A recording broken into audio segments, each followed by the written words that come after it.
Well, my name is Anne Chambers and I'm an Irish author, and my first book, written some time back now, was the biography of an iconic Irish woman called Grace O'Malley. Grace O'Malley was the daughter of a 16th century Irish chieftain, and she lived on the west coast of Ireland. Now, Ireland, although an island, has produced very few seafaring families of note, and the O'Malley clan were a big exception to that rule. But at a relatively young age, at 15, she was married off in a politically motivated marriage with the neighbouring clan, the O'Flahertys.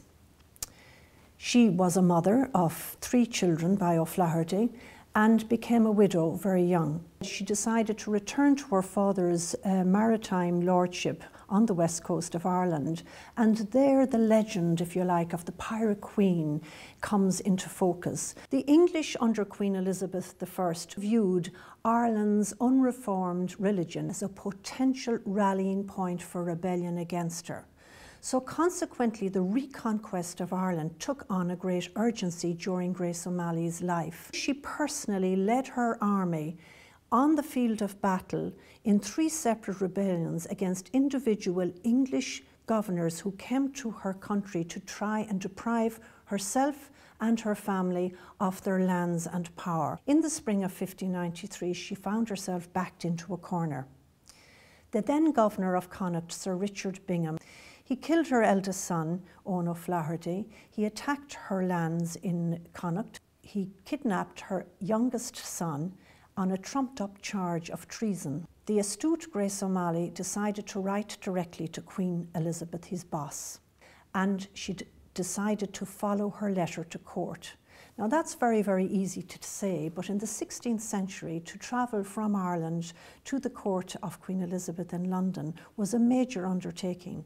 So in September in 1593, in the Palace of Greenwich, Queen Elizabeth I agreed to meet with the Pirate Queen from the west coast of Ireland.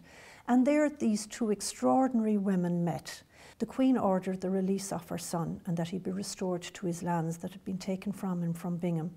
And most interestingly, she gave her royal assent that Grace O'Malley was to continue on in the trade euphemistically referred to as maintenance by land and sea, and that she would be allowed to do that without due let or hindrance. Such was the impact Grace O'Malley made at the court of Queen Elizabeth I, that when a new map of Ireland was being drawn for Queen Elizabeth in 1597, a few years after Grace O'Malley's visit, she is mentioned on the map. She's actually written Granuaile, and she is the only woman to have been mentioned on the map or written into the map.